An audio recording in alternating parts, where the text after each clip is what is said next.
আজকে ঢাকা বিশ্ববিদ্যালয়ের প্রাণকেন্দ্রে টিএসসির এই অডিটোরিয়ামে তাওয়া সোসাইটি ঢাকা বিশ্ববিদ্যালয়ের উদ্যোগে আজকের এই প্রোডাক্টিভ রমাদানের চমৎকার এই হালাকা প্রোগ্রামে মঞ্চোপবিষ্ট অত্র বিশ্ববিদ্যালয়ের নির্বাচিত ভিপি আমাদের প্রিয় সাদিক কাইম, এছাড়াও আছেন আরও নেতৃস্থানীয় আপনাদের নির্বাচিত প্রতিনিধিবৃন্দ, আমার সামনে উপবিষ্ট সম্মানিত আমার ছাত্রছাত্রী এবং বিভিন্ন পর্যায়ের ভাই ব্রাদার।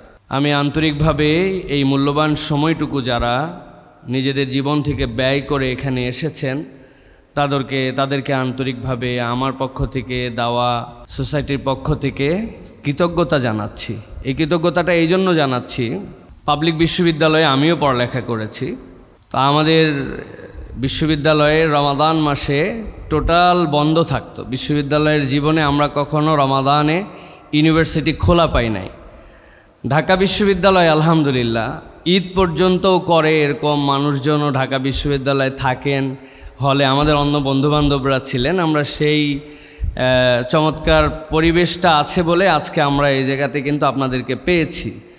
তো আমি আপনাদের প্রতি কৃতজ্ঞতা জানানোর কারণ হচ্ছে যে দেখেন, বাস্তবতার নিরিখে বর্তমান সময়ের সবচেয়ে কঠিন যে কাজ সেটি হচ্ছে কথা শোনা।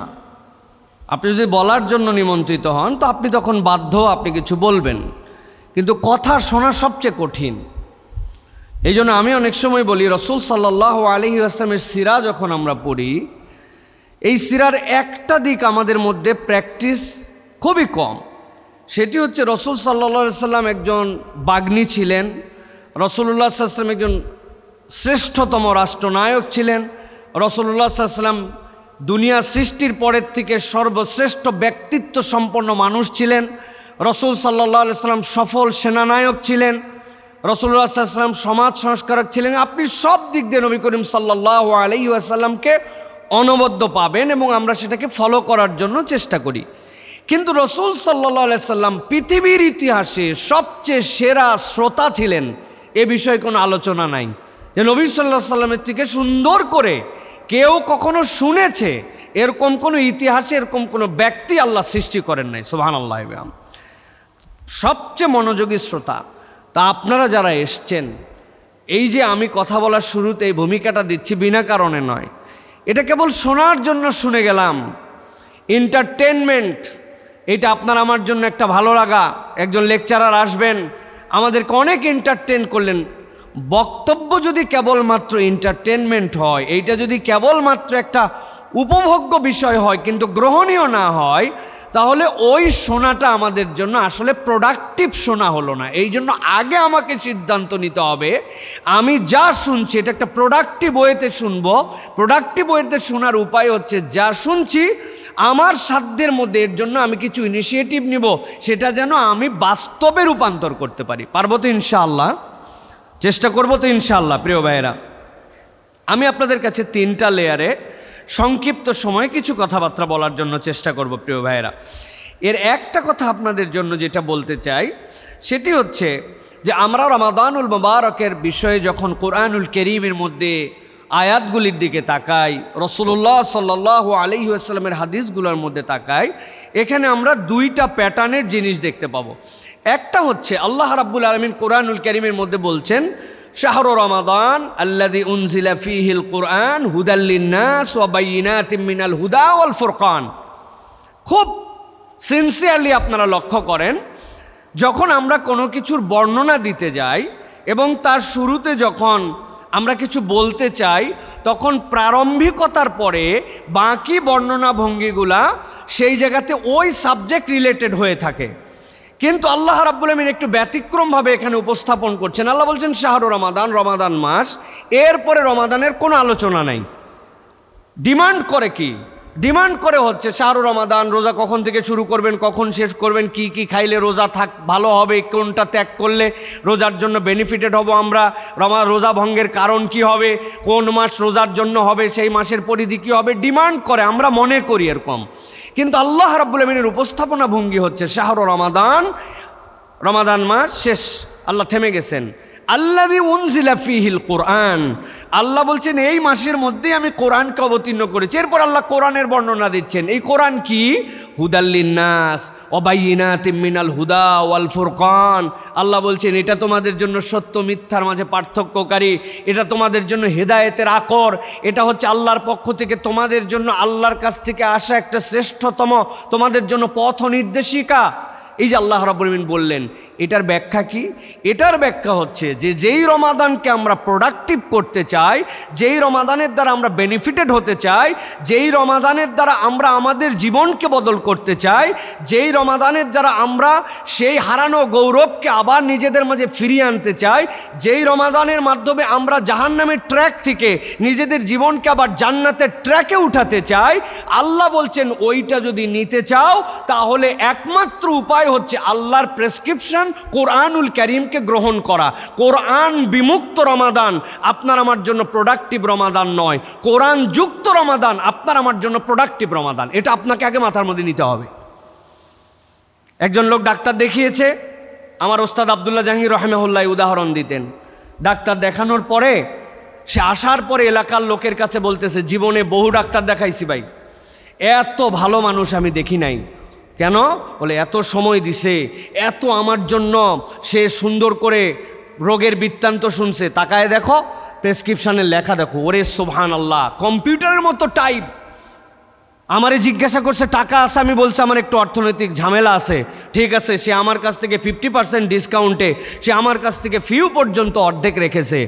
ডাক্তারের প্রশংসায় পঞ্চমুখ, কি হাতের লেখা, কি প্রেসক্রিপশন, কি বিহেভিয়ার।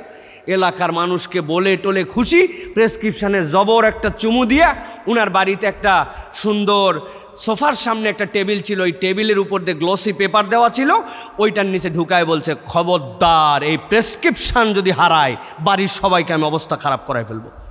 বলে টোলে ডাক্তারকে শ্রদ্ধা জানায়, প্রেসক্রিপশানে চুমা দিয়ে লেখার প্রশংসা করে বাপরে বাপ প্রেসক্রিপশান রেখে দিছে। আপনারা বুঝে ফেলছেন আমি কি বলতে চাই। এইটা রেখে দিলে ওই লোকের অসুস্থতা ভালো হবে, রোগ সেরে যাবে, এইটা কোনো পাগলও বিশ্বাস করে না, ঠিক কি না? যেই পাগলও বিশ্বাস করে না বলি, অথচ আমরা নিজেদেরকে শিক্ষিত মানুষ দাবি করি, আমরা নিজেদেরকে মুমিন মুসলমান দাবি করি, আমরা আল্লাহর স্বীকৃতি দেওয়া মানুষ তারা যারা আমরা ঘোষণা দিয়েছি আশহাদু আল্লা ইলাহা ইল্লাল্লাহ ওয়া আন্না মুহাম্মাদান আবদুহু ওয়া রাসূলুহু, যারা আমরা ঘোষণা দিয়েছি আমানতু বিল্লাহ ওয়া মালাইকাতিহি ওয়া রুসুলিহি ওয়া কুতুবিহি, এই যে সব স্বীকৃতি দেওয়া মানুষ আমরা আল্লাহর দেওয়া ঘোষণা অনুযায়ী আপনি যদি প্রোডাক্টিভ রমাদান পেতে চান, লাইফে পরিবর্তন করতে চান, আল্লাহ ঘোষণা দিলেন কোরআন ছাড়া তোমার হবে না, আমি সব নিতে রাজি। জাকজমক ইফতার, ভিআইপি সাহারি পার্টি, ওরে রমাদানের জন্য উইশ, সেই রকম আয়োজন, এলাকাবাতি, আলোকবাতি, ঝাড়বাতি, কোনো কিছুতে কমতি নাই। শুধু প্রেসক্রিপশানটা আমার ড্রয়ারে রেখে দেওয়া, ডেস্কে রেখে দেওয়া, ফ্রিজের উপরে রেখে দেওয়া, এটার সাথে আমার কোনো সম্পর্ক নাই। প্রিয় ভাই এবং প্রিয় বোনেরা, প্রিয় আমার শিক্ষার্থীবৃন্দরা যারা এসেছেন, সুতরাং আমরা রমাদানকে যদি প্রোডাক্টিভ করতে চাই, প্রথম শপথ নিতে হবে কোরআনুল কারীমের সাথে আমার সম্পর্ক বিল্ড আপ করতে হবে, কোরআনের সাথে আমাকে সম্পর্কিত হতে হবে। আমি কোরআনুল কারীম ঠিকমতো পড়তে পারি না, আমি কোরআনুল কারীমে আমার জীবনের বহু পরিবর্তন হয়ে গেছে, কিন্তু কোরআনের সাথে আমার সম্পর্কে পরিবর্তন হয় নাই। আমার মা বোনদেরকে, আমার প্রিয় শিক্ষার্থীদেরকে দেখতে পাচ্ছি, আমার ভাইদেরকে দেখতে পাচ্ছি, আপনারা যখন ছোট ছিলেন 10 বছর বয়সে, শুনলে কষ্ট লাগবে, মক্তবে গিয়েছিলাম, আলাম তারা থেকে সূরা নাস পর্যন্ত আমরা মুখস্থ করেছিলাম। এরপরে আমি বড় হতে শুরু করলাম, আমি স্কুলের গণ্ডি পেরোলাম, আমি কলেজের গণ্ডি পেরোলাম, ইউনিভার্সিটিতে ঢুকে পড়লাম। ইউনিভার্সিটিতেও পড়তে পড়তে আমার পড়ালেখা প্রায় শেষ হয়ে গেল, অনেকের বিয়ে শাদী হয়ে গেল, বাচ্চা কাচ্চা হয়ে গেল, আস্তে আস্তে করে তারা সামাজিক স্ট্যাটাসে অনেক দূরে চলে গেল। কিন্তু 10 বছর বয়সে যে 10টা সূরা আমার মুখস্থ হয়েছিল, আজকে আমার বয়স 35 ইয়ার্স ওল্ড, 40 ইয়ার্স ওল্ড, কিন্তু আমার জীবনে বহু পরিবর্তন হয়েছে। আগে হ্যান ছিল না, ত্যান ছিল না, এখন কত কিছু হয়ে গেছে, কিন্তু আমার জীবনে 10 থেকে 11 নম্বর সূরায় আমি রূপান্তর হতে পারি নাই। আমার লাইফে একটা নতুন কোরআনের আয়াত মুখস্থ হয় নাই, বিগত 20 বছর পার হয়ে গেছে। আমি নতুন একটা অর্থ পর্যন্ত আজ পর্যন্ত শিখি নাই। আমার কোরআনের সাথে আমার কোনো রিলেশন নাই। আলাম তারা সম্পর্কে আমি যে পড়ছি, এটার যে তাফসির আছে, এটার যে ব্যাকগ্রাউন্ড আছে, এটার যে প্রেক্ষাপট আছে, এটার আয়াতের যে বিভিন্ন স্কলারের বিভিন্ন ভাষ্য আছে, ওইটার জন্য লাইব্রেরিতে যেয়ে পড়তে হয় না। আপনার হাতের স্মার্টফোন, আপনার ট্যাব, আপনার ডিভাইসে একটু সার্চ করলেই বের হয়। দুনিয়া সার্চ করে ফেললাম, কিন্তু কোনোদিন কোরআন কেন্দ্রিক আমি কিছু সার্চ করলাম না। এরকম ছাত্রছাত্রী, এরকম মানুষ আমাদের মধ্যে আছে না নাই? যদি আপনি প্রোডাক্টিভ রমাদান করতে চান, আমার কথা বলতে পারেন যে শেষ হয়ে গেছে, এরপরে আমি আপনাদেরকে কিছু দিক নির্দেশনা দিব। সেটা হচ্ছে কোরআনের সাথে সম্পর্ক আছে যার, রমাদান দ্বারা বেনিফিট হবে তার। কোরআনের সাথে সম্পর্ক নাই যার, আপনার এই সকল আনুষ্ঠানিকতা এবং বাহ্যিকতায় আসলে এই পরিবর্তন করা সম্ভব নয়। এই জন্য আমি আপনার কাছে যেটা বললাম যে 3টা লেয়ারের সংক্ষিপ্ত কিছু কথা বলবো। প্রথম যে কথাটা আপনাদেরকে বলতে চাই যে আমাদের যে প্রোডাক্টিভ রমাদানের ব্যাপারে আজকে আমরা কথা বলছি, এই রমাদানের মূল লক্ষ্যটা কি? আমি এই জায়গায় আপনাদের কাছে 6টা পয়েন্টের কথা বলবো। একটুখানি কেয়ারফুলি আমরা শুনবো প্রথমে, এরপরে আমরা পার্সোনাল টাস্ক দিব আপনাদের কাছে কিছু, যেটার দ্বারা আমরা সত্যি সত্যি কিছু ইনিশিয়েটিভ নিয়ে আমরা যেন এখান থেকে বেনিফিটেড হতে পারি। অর্ধেক চলে গেছে কিন্তু আমাদের রমাদান, আর বেশি সময় আমাদের মাঝে কিন্তু এটি নেই। এই জন্য আমি আমার প্রিয় ভাই এবং বোনদেরকে বলতে চাই, রমাদানের 1 নম্বর লক্ষ্য যেটা আমাদের জন্য, সেটা হচ্ছে যে তাকওয়া অর্জন। কিন্তু এই যে তাকওয়া অর্জনের কথা আমরা বলছি, আসলে রমাদান আমাদেরকে এই তাকওয়ার দ্বারা কি দিতে চায়? রমাদান মূলত দিতে চায় তাকওয়া থেকে প্রত্যেকটা মুমিনকে নেতৃত্বের গুণে নিয়ে আসতে চায়। রমাদানের তাকওয়ার উদ্দেশ্য হচ্ছে সে নেতৃত্বের গুণে আসবে। আল্লাহ রাব্বুল আমিন বলেছেন যে তোমাদের প্রতি সিয়াম ফরজ করা হয়েছে, যেরকমভাবে অতীতের জাতির প্রতিও ফরজ করা হয়েছিল। এটা এরকম না যে উম্মতে মুহাম্মদের জন্য নতুন প্র্যাকটিস, বরং এটা সকল উম্মতের কাছেই এ রমাদান ছিল। বিভিন্নভাবে তাদের কাছে এটা ছিল। কারো কাছে ছিল ওই যে আমাদের জন্য মুহররমের যে 1 থেকে 10 পর্যন্ত এইটুকু কারো প্রতি ছিল, কারো প্রতি ছিল অন্য মাসে, কিন্তু রমাদান সকল উম্মতের কাছে ছিল। আল্লাহ বলছেন টার্গেট কি ছিল? টার্গেট আদম আলাইহিস সালাম থেকে মুহাম্মদ সাল্লাল্লাহু আলাইহি ওয়াসাল্লাম পর্যন্ত একটাই, লাআল্লাকুম তাত্তাকুন, যাতে করে তোমরা মুত্তাকি হতে পারো, তাকওয়াবান হতে পারো, তোমরা আল্লাহ ভীরু একটা জাতিতে রূপান্তর হতে পারো। সুতরাং এই যে আল্লাহ ভীরু জাতি হওয়া, এইটার উদ্দেশ্য কি? আল্লাহ রাব্বুল আমিন এই কওমকে নেতৃত্বের জায়গায় আনতে চান। সুতরাং রমাদান আমাদেরকে মূলত যেটা দিতে চায় সেটা হচ্ছে সে আমাদেরকে ক্ষুধার কষ্ট সহ্য করা, তাকওয়া, আত্মনিয়ন্ত্রণ, নৈতিকতা, যেটা আমার জন্য অন্য সময় হালাল ছিল সেটা আমার জন্য এখন হারাম। এই যে আমার জন্য প্র্যাকটিস, এই প্র্যাকটিসটা দিয়ে আমাদেরকে মূলত মুত্তাকি বানাতে চায়। দুঃখজনক হলেও সত্য, প্রিয় ভাই এবং প্রিয় বোনেরা, আমি আপনাদের কাছে যেই উদাহরণটি আপনাদের কাছে দিব, এটি যেন আমাদের সকলের মাথার মধ্যে এটা ঢুকে থাকে যে আসলে আমাদের জন্য এই রমাদান কিভাবে আমাদেরকে আসলে বেনিফিট দেওয়ার কথা ছিল, কিন্তু কেন দিচ্ছে না। যদি আপনাদের বাড়িতে কোনো মেহমান যায়, তাহলে মেহমানের জন্য বাঙালির কিছু প্রস্তুতি থাকে। মেহমানের গ্রেড যত বড়, তিনি যে জায়গার থেকে আসছেন ওই অনুযায়ী কিন্তু আমাদের প্রস্তুতি থাকে। কিছু না থাকলেও ঘরের ঝুলগুলি ঝেড়ে ফেলে, চাদরটা অন্তত চেঞ্জ করার চেষ্টা করে, পর্দাগুলো ময়লা হয়ে গেলে ধুয়ে দেওয়ার জন্য চেষ্টা করে। অন্য সময় বাড়িতে সোফাতে কুশন দেওয়া হয় না, কিন্তু দেখা যাচ্ছে ওই সময় একটু কুশন টুশন দিয়ে ড্রয়িং রুমটা সুন্দর করার জন্য চেষ্টা করা হয়, কারণ আমার একজন গেস্ট আমার বাড়িতে আসতেছে। কম বেশি গেস্ট যদি সম্মানিত হন তাহলে আমরা এই আয়োজনগুলো করি। দ্বিতীয়ত, আমরা কিন্তু আমাদের গেস্টের জন্য খাওয়ানোর ক্ষেত্রে বাঙালি কিন্তু অনেক বেশি আগ্রহী। আমরা তো বলে থাকি যদি বাড়িতে কিছু নাও থাকে, উপস্থিত হলেও পাশের বাড়ির থেকে একটা ডিম চেয়ে নিয়ে এসে হলেও বাঙালি মানুষকে খাওয়াতে পছন্দ করে। গেস্টের জন্য অন্ততপক্ষে ভালো কিছু রান্না করার জন্য আমরা চেষ্টা করি। এখন এই রমাদান আমাদের জন্য এমন মহামূল্যবান গেস্ট, যেই গেস্ট আপনার বাড়িতে আসছে, আসার পরে আপনার অতীতের সব গুনাখাতাগুলো মাফ করে দিবে। এক রাত্রে আপনাকে 83 বছর মিনিমাম, উপরে কত দিবে জানেন, এরকম ফজিলত আপনাকে দিবে, রহমত দিবে, মাগফিরাত দিবে। ফুতিহাত আবওয়াবুস সামা, জান্নাতের দরজাগুলো আল্লাহ রাব্বুল আমিন খুলে রেখেছেন। মারদুদ শয়তানকে আল্লাহ রাব্বুল আমিন আটকায়া তার ভালো কাজের জন্য তাকে উৎসাহ দেওয়ার ক্ষেত্রে সহজ করেছেন। এত এত নিয়ামত আপনার আমার জন্য রমাদান নিয়ে আসছে। ছোট্ট একটা অক্ষর পড়লে অন্য সময় যে সওয়াব হয়, এইটাকে আল্লাহ 70 থেকে 700 গুণ পর্যন্ত আপনার আমার জন্য বাড়ায় দিবেন। জাহান্নামী মানুষকে জান্নাতের মধ্যে ঢুকাই দিবেন। সেই মেহমানের জন্য আমার প্রস্তুতি কি? সেই মেহমান আমার বাড়িতে যেন সুন্দর করে থাকে, আমার প্রস্তুতি কি? আমরা বহুবার বলেছি যে রমাদান কোনো বায়বীয় বিষয় নয় যে আপনি আপনার বাড়িতে রমাদানকে শোয়ায় রাখলেন, বসায় রাখলেন, এটা কিন্তু সম্ভব নয়। কিন্তু আপনি যদি একটু হিসাব করেন এই রমাদানকে আপনি আপ্যায়ন করবেন কিভাবে, রাখবেন কিভাবে, এই দুইটা পয়েন্ট যদি আপনার মাথার মধ্যে ঢুকে যায়, আপনার রমাদান প্রোডাক্টিভ রমাদান হয়ে যাবে। কিভাবে? এক নম্বরে, রমাদান আপনার বাড়িতে আসছে, যে ওই রমাদানকে যদি আপনি সুন্দর করে আপনার বাড়িতে রাখতে চান, আপনার সালাদকে সুন্দর করতে হবে। রমাদান কখনো আপনার জন্য প্রোডাক্টিভ হবে না আপনার সালাদ যদি সুন্দর না হয়। যার সালাদ যত সুন্দর তার বাড়িতে রমাদান তত সুন্দর করে থাকে। আপনি হিসাব করেন, রুকুতে যখন যাই আমরা, পুরা মাজা আমার বাঁকা হয় না। রুকুতে যেতে যেতে রুকুর থেকে উঠে পড়ি। 3 তাসবিহ এত ফাস্ট কেমনে পড়ে আমি তো বুঝি না। সুবহান রাব্বিল আযীম, সুবহান রাব্বিল আযীম, সুবহান রাব্বিল আযীম পড়ে ফেললো। সুবহানা রাব্বিল আযীম এইটুক পড়ার মতো তার সময় নাই হাতের মধ্যে। আপনি রমাদানে যেরকম আগেরও সালাত, ওইরকম পরেরও সালাত।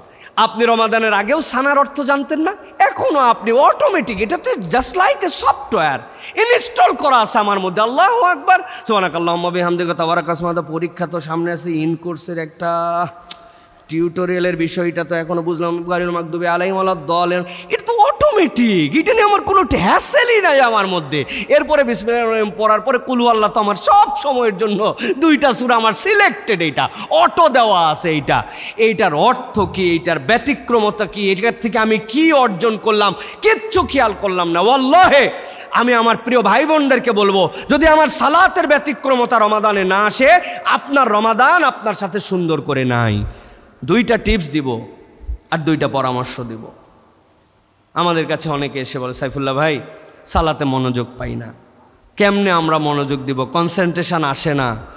প্রত্যেকেরই আমাদের অভিযোগ আছে। আমি ছোট্ট 2টা টিপস দিয়ে রাখি। আজকের থেকে শপথ নেন যে আমরা সালাতের কোনো দোয়া তাসবিহ, রুকু এবং সিজদারটা 7 তাসবির নিচে আমরা পড়ব না। সুবহানা রাব্বিল আযীম, সুবহানা রাব্বিল আযীম, মিনিমাম 7 তাসবিহ। দুনিয়া একদিক, আমি একদিক। ইমাম সাহেব যদি এর থেকে কমে ওঠে তো ইমাম সাহেবকে পার্সোনালি একটা চিঠি দিবেন যে আমরা প্রোডাক্টিভ রমাদানে আসছিলাম, আমরা 7টা তাসবিহ করে পড়তে চাই, তার যেন সম্মান থাকে। হয়তো উনি সকলের দিকে তাকায় একটু কম করেন, তো আমাদের রমাদানে অন্তত আপনি একটু সুবহানা রাব্বিল আলা 7 বার পড়ার মতো আমাদেরকে সুযোগ দিন। সম্মানের সাথে একটা চিঠি দিয়ে ওনার পকেটে দিয়ে চলে আসবেন, দেখবেন উনি পরিবর্তন হয়ে গেছে ইনশাআল্লাহ। কিন্তু আমাদের আগে উদ্যোগটা নিতে হবে যে আমি 7 তাসবিহতে সালাত পড়ি কিনা, রুকু এবং সিজদার মধ্যে আপনি সালাত পড়েন কিনা। আমি আমার ভাই বোনদের কাছে চ্যালেঞ্জ দিলাম, আপনার সালাত 50% দেখতে সুন্দর হয়ে যাবে, আপনার সালাত অনন্য হয়ে যাবে। আপনি পড়ে দেখেন, আপনি 7টা তাসবিহ পড়ছেন, সুবহানা রাব্বিল আযীম, সুবহানা রাব্বিল আযীম, সুবহানা রাব্বিল আযীম, সুবহানা রাব্বিল আযীম, সুবহানা রাব্বিল আলা, সুবহানা, সুন্দর করে রুকুর থেকে উঠার পর রব্বানা লাকাল হামদ হামদান কাসীরান তাইয়িবান মুবারাকান ফি। এরপরে 2 সিজদার মধ্যে পড়েছেন রব্বিক ফিরলি ওয়ারহামনি ওয়াহদিনি। এই যে আপনি অথবা 3 বার পড়েছেন রব্বিক ফিরলি, রব্বিক ফিরলি, রব্বিক ফিরলি, রাসূল সাল্লাল্লাহু আলাইহি ওয়াসাল্লাম কর্তৃক সাহাবেত আছে। আপনি এইটুক শুধু করে দেখেন, আপনার সালাতটা একটা ব্যতিক্রম সালাত হবে। আর 2 নম্বরে, সালাতে মনোযোগের জন্য র্যান্ডম সূরার থেকে বেরোতে হবে আপনাকে। যেই সূরা সব সময় পড়ি, আজকে ওই সূরা পড়বো না, ব্যতিক্রম সূরা থেকে আজকের থেকে সালাত হবে। আপনার জানা আছে, আমি জানি আপনার 10টা সূরা মুখস্থ, কিন্তু আপনি ইন্না আতানার কুল্লু আল্লাহর উপর আমল করতেছেন। ক্যাম্পাসে আসার পরের থেকে এর বাইরে আপনার কোনো সূরার এখন পর্যন্ত তেলাওয়াত করার সুযোগ হয় নাই। কিন্তু আপনি আজকের থেকে শপথ নিয়ে যে আমি আড়াইতাল্লাজি পারি না, ওইটুকুই পড়বে। আমি না সূরা রহমানের 4টা আয়াত পারি, আর রহমান আল্লামাল কোরআন খলাকাল ইনসান আল্লামাহুল বায়ান, ওইটুক পড়ি। আমি ইয়াসিনের না 3টা আয়াত পারি, ইয়াসিন ওয়াল কোরআনিল হাকিম ইন্নাকা লামিনাল মুরসালিন, আমি ওইটুক পড়ার জন্য। আমি না ওই যে আমি কি বলে আমাদের আয়াতুল কুরসির কয়েকটা আয়াত পারি, আল্লাহু লা ইলাহা ইল্লা হুয়াল হাইয়ুল কাইয়ুম। আজকে আমি সালাতের প্রথম রাকাতে এইটুকু পড়ব। দেখেন আপনার সালাতটা আপনাকে ভিন্ন রকম ফিলিংস দিবে। আর সাথে সাথে মনে রাখতে হবে, সালাতের কনসেন্ট্রেশনের জন্য 2টা আমল আছে। একটা হচ্ছে চোখকে স্থির রাখতে হবে। আমি এদিক সেদিক তাকাবো আর সালাত আদায় করব, দেখতেছি ফিরতেছি, এইটা আপনার সালাতে কখনো মনোযোগ দিবে না। আপনার চোখকে একদম সিজদার জায়গায় ফিক্স, আর যখন রুকুতে যাবেন 2 পায়ের মধ্যে ফিক্স, এইটা একটা আমল। আর 2 নম্বর, নামাজের মধ্যে যদি আপনার মনোযোগ না আসে, এই নামাজের হাত বাঁধা অবস্থাতেই আপনি আউযু বিল্লাহি মিনাশ শাইতানির রাজিম এইটা পড়ার পরে ডান পাশে শুধু মুখটা ফিরাই দিবেন, ফিরাই দিয়ে এই আউযুবিল্লাহ পড়ার পর 3 বার থুতু ফেলা, শুধু ইশারা করবেন, থু থু থু, 3টা ইশারা করবেন আপনি জাস্ট নামাজের মধ্যেই, যে আমি এত চেষ্টা করতেছি তারপরে আমার মনোযোগ নাই কেন? আপনার সালাত ভাঙবে না, কিন্তু আপনার সালাতে যে ডিস্টার্ব করে শয়তান, ওই শয়তান আপনার থেকে ভেগে যাবে। এটা রাসূল সাল্লাল্লাহু আলাইহি ওয়াসাল্লাম কর্তৃক প্রমাণিত সুন্নাহ। অথচ আমরা মুমিন হিসাবে অভিযোগ আছে মনোযোগ থাকে না, এদিক ওদিক মন দৌড়াদৌড়ি করে, কিন্তু জীবনে এই প্র্যাকটিস আমি করি নাই। ক্রাইটেরিয়াগুলো ভালো করে বুঝে নেন। মনোযোগের জন্য জায়গা মতো চোখ সরবে না, আপনি ওই জায়গায় চোখ। 2 নম্বর, নতুন সূরা দিয়া, আপনার অজানা যেটা র্যান্ডম পড়েন এরকম সূরা দিয়ে আপনি পড়বেন, এবং নিজের কানে যেন ওটা শুনতে পান। মনে মনে নামাজ আছে আমাদের, বিশেষ করে আমাদের মা বোনেরা আছেন, ওনারা হচ্ছে মনে মনে নামাজ পড়ে। এই আল্লাহু আকবার, আলহামদুলিল্লাহ শেষ, এই সূরা ইখলাস শেষ। এরকম না, আপনার ন্যূনতম আপনার তিলাওয়াতটা আপনার কানে যেতে হবে, ফিস ফিস করে। এইটা আপনার সালাতের মনোযোগ বৃদ্ধি করবে। সুতরাং প্রোডাক্টিভ রমাদানের প্রথম পার্ট, যে আমার রমাদানকে আমার ঘরে আমার সাথে সুন্দর করে রাখতে চাই, আজকের থেকে আমি আমার ব্যতিক্রম সালাতের উপস্থাপন করতে চাই। রাজি আছেন ইনশাআল্লাহ? কথা বলতে হবে ছেলেদেরকে, রাজি আছেন ইনশাআল্লাহ? ইনশাআল্লাহ প্রিয় ভাই, করে দেখেন, কি মজা পেয়ে যাবেন আপনি। আসর থেকে আপনার প্র্যাকটিস যদি এরকম হয়, আপনি ভিন্ন রকম একটা ফিলিংস পাবেন প্রিয় ভাইয়েরা। আর 2 নম্বর, সালাতের ভিতরের প্রণিধানযোগ্য যেইগুলো দোয়া, সুবহানা রাব্বিল আজিম মানে কি, সুবহানা রাব্বিল আলা মানে কি? আহারে, জিজ্ঞাসা করলে আমাদের মধ্যে 50% মানুষ জানে না। সুবহানা রাব্বিল আলা মানে জানি না, সানার অর্থ জানি না, তাআলা জাদ্দুকা মানে কি আমি জানি না। আমি দোয়ায় কুনুত শিখেছি, কিন্তু দোয়ায় কুনুতের অর্থ জানি না। আমি যে শেষ বৈঠকে পড়তেছি আল্লাহুম্মা ইন্নী যালামতু নাফসি যুলমান কাসীরা, এইটার ফিলিংসটা আমি জানি না। দিনে একটা ওয়াক্তের 2টা রাকাত নামাজে আপনি কলিজাটা উজাড় করে দিয়ে নামাজের অর্থগুলা খেয়াল করে যদি পড়েন, দেখবেন আপনার রমাদান আপনার সাথে আছে। আমার এই রমাদান আমার জন্য ব্যতিক্রম কিছু দিচ্ছে, আমার আত্মার মধ্যে পরিবর্তন হচ্ছে, আমার কোরআনের প্রতি ভালোবাসা আসতেছে, আমার দ্বীনের প্রতি ভালোবাসা আসতেছে, আমাকে আল্লাহ রাসূলের মহব্বতের দিকে আমাকে উৎসর্গিত করতেছে, আমাকে কোরআন যেন টানতেছে। যার সালাত সুন্দর তার রমাদান সুন্দর। এটা হচ্ছে রমাদান আপনার সাথে থাকবে। রমাদানকে খাওয়াবেন কি? বড় বাপের পোলায় খায়, তাই তো নাকি? আমাদের যে ইফতারির আইটেম, বিভিন্ন আইটেম, রমাদান এরকম কিছু আমাদের কাছে খেতে আসে নাই। আপনার রমাদানকে প্রোডাক্টিভ করতে চাইলে আপনার রমাদানের খাদ্য হচ্ছে আপনার কোরআন। যার কোরআন তেলাওয়াত বেশি, যার কোরআন তেলাওয়াত সুন্দর, যার কোরআনুল কারীমের সাথে সম্পৃক্ততা বেশি, রমাদান তার কাছে সবচেয়ে উন্নত খাবার খায়। আমাদের হাতে সময় নাই যে আমরা একটা খতম কোরআনুল কারীম পড়ব, আমাদের হাতে সময় নাই যে 5টা আয়াত নতুন মুখস্থ করি। তো 5টা আয়াত, নতুন 5টা আয়াত কোরআন থেকে রিসাইট করে আমার মেমোরিতে আমি একটুখানি দেওয়ার জন্য চেষ্টা করি। আপনারা কত মেধাবী মানুষ, আপনারা কত কিছু মুখস্থ করতে বাধ্য হন, কাজে লাগবে না, তারপরেও বিসিএস এর জন্য যে সাধারণ জ্ঞান পড়েন, আমি আমার লাইফে বলতাম এটা সাধারণ জ্ঞান না, এটা অসাধারণ জ্ঞান। এর থেকে অমূলক জ্ঞান আল্লাহর আসমানের নিচে জমিনের উপরে নাই। ফ্যাকাল্টি ফার্স্ট আমিও ছিলাম। ইউনিভার্সিটির ইতিহাসে, বাংলাদেশের ইতিহাসে, বাংলাদেশ সৃষ্টির পরের ইতিহাসে আমার থেকে বেশি নাম্বার নিয়ে কেউ বিশ্ববিদ্যালয়ে ভর্তি হতে পারে নাই। ওই ছেলে রাষ্ট্রপতি গোল্ড মেডেল পাওয়ার পরে আমার বাপ যখন বলল, বাবা বিসিএস কি দিবে কিনা, আমি আব্বার কাছে কাইন্দে দিয়েছিলাম, বাবা এই কাজটা আমার দ্বারা সম্ভব না। এটা সাধারণ জ্ঞান কেমনে হয়? সংসদের খুঁটি কয়টা, কয়টা ড্রেন, চেয়ার কয়টা, চেয়ারের স্ক্রু কয়টা, 1 ঘন্টা সংসদ চালাতে কত কিলোওয়াট বিদ্যুৎ লাগে, প্রতি কিলোওয়াটের মাপ কত, এই কিলোওয়াটের খরচ কত, এগুলি এমন কোনো আইটেম নাই যে এই আইটেম বিসিএসে নাই। কথা বলেন ভাই, ঠিক না? এগুলো কতটুক কাজে লাগে ভাই? কিন্তু এটা আপনার স্কিল ডেভেলপমেন্টের জন্য, বিভিন্ন ক্ষেত্রে আপনি অল স্কোয়ার কিনে এইগুলার পারদর্শিতার জন্য মানুষকে যাচাই বাছাই করে। আমার বলার উদ্দেশ্য এটা নেগেটিভিটি বর্ণনা করা নয়। আমার বলার উদ্দেশ্য যারা এত কিছু করতে পারে, তারা মুমিন পরিচয় দেওয়ার পরে, মুসলিম পরিচয় দেওয়ার পরে, মুসলিমের ঘরের সন্তান পরিচয় দেওয়ার পরে, রমাদানকে গ্রহণ করার পরে, এই বুঝ আসার পরেও সে যদি কোরআনের থেকে 5টা আয়াত মুখস্থ করতে না পারে, নতুন 2টা সূরার অর্থ যদি না জানতে পারে, তার হৃদয়ের মধ্যে যদি একটু তামান্না না হয় যে কোরআনের এই আয়াতটা আল্লাহ কোন প্রেক্ষাপটে বর্ণনা করলেন, আমি একটা এখান থেকে কিছু জানার তো চেষ্টা করি না, আমার সাথে কোনো সম্পর্ক নাই। আমি একটা উদাহরণ সেট করছি এই জন্য, আপনারা যদি আমার সাথে বুঝে থাকেন তাহলে হ্যাঁ বলবেন। ধরেন আপনাদের ঢাবি কেন্দ্র মসজিদে এক চোর জুতা চুরি করছে, আর টিএসসির সামনে কতকগুলা পোলাপান চা খাচ্ছিল। একজন খবর দিছে চোর ধরা পড়ছে। আসরের সময় জুতা চুরি করে চোর ধরা পড়ছে, বলছে চল কিছু কিলায় আসি।